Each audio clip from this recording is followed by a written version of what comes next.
4వ అధ్యాయము జ్ఞానయోగము. ఇది శ్రవణేంద్రియమునకు శుభ సమయము. గీత ఎనడి అమృత భాండారము నేడు తెరవబడునున్నది. ఇప్పటి వరకు స్వప్నము వలె కేవలము కల్పితముగా భావింపబడుచున్నట్టిది నేడు వాస్తవికము కానున్నది. విషయము ఆధ్యాత్మికము. చెప్పువాడు ప్రత్యక్షముగా జగదీశ్వరుడగు శ్రీకృష్ణ భగవానుడు, వినువాడు భక్త శ్రేష్ఠుడగు అర్జునుడు.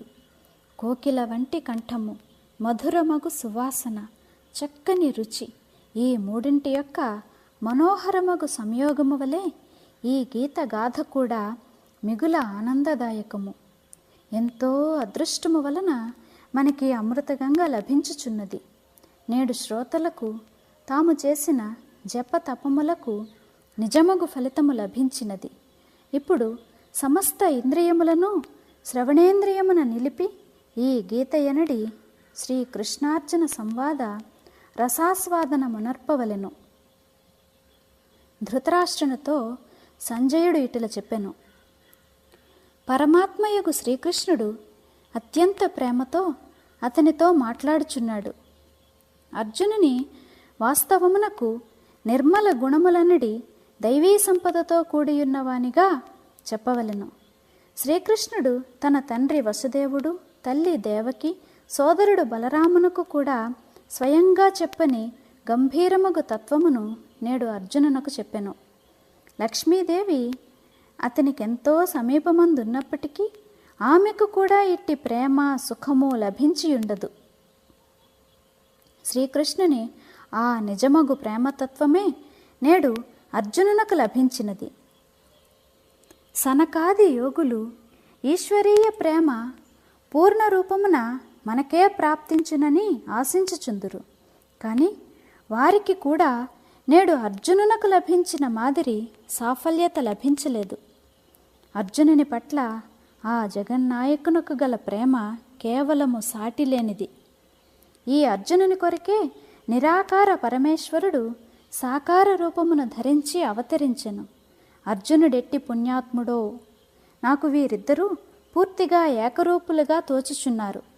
సాధారణముగా యోగులకు కూడా లభించనట్టి, వేదార్థమునకు కూడా బోధపడనట్టి, ధ్యాన ధారణ శక్తులు కూడా చూడజాలనట్టి ఆ శ్రీకృష్ణుని ఆత్మస్వరూపము అనాది నిర్వికారము అయినప్పటికీ అర్జునుని ఎడ ఎంత ప్రేమపూరితముగను దయాపూర్ణముగను అయినదో చూడుడు. త్రిలోకములనడి వస్త్రమునకు పై పొర వంటి వాడును, ఆకారాది వికారములకు భిన్నమైన వాడును అగు ఆ శ్రీకృష్ణుని అర్జునుని ప్రేమ ఏ రీతిని వశమనర్చుకున్నదో.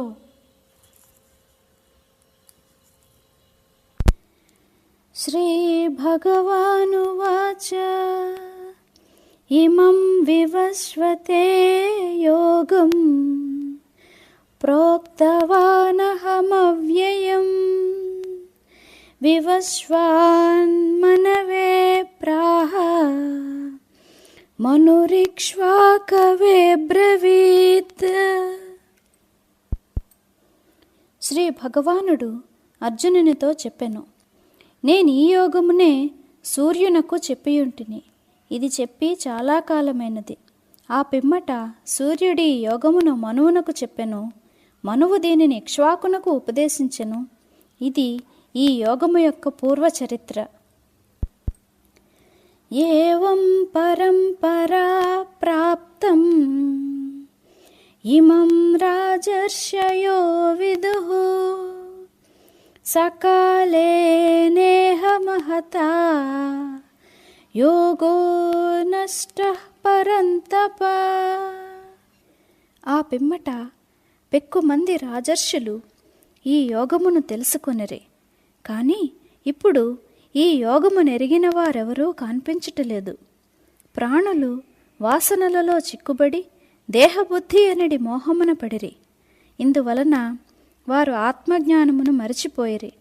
ఆత్మనిష్టా భావన దృఢముగా లేనప్పుడు సుఖ పరాకాష్ట విషయ సుఖములందే ఉన్నట్టుల కనిపించును.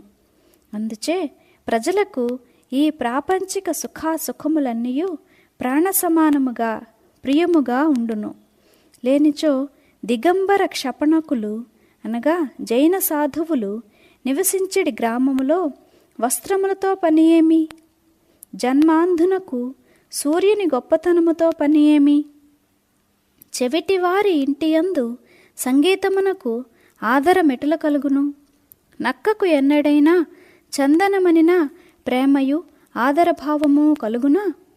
చంద్రోదయమునకు పూర్వమే నేత్రదృష్టి నశించు కాకి చంద్రుని ఎటుల గుర్తించగలదు? ఇదే రీతిని వైరాగ్యమనడి గ్రామమునకు ఎన్నడనూ పోనివారు, వివేకమనిన ఏమో తెలియనివారు అగు మూర్ఖ పురుషులు నా పరమాత్మ స్వరూపమునకు ఎటుల చేరగలుగుదురు? ఈ మోహం ఎటుల వ్యాపించినదో తెలియదు. దీనివలన చాలా సమయం వ్యర్థమైనది. ఈ లోకమున కర్మయోగము నశించిపోయినది.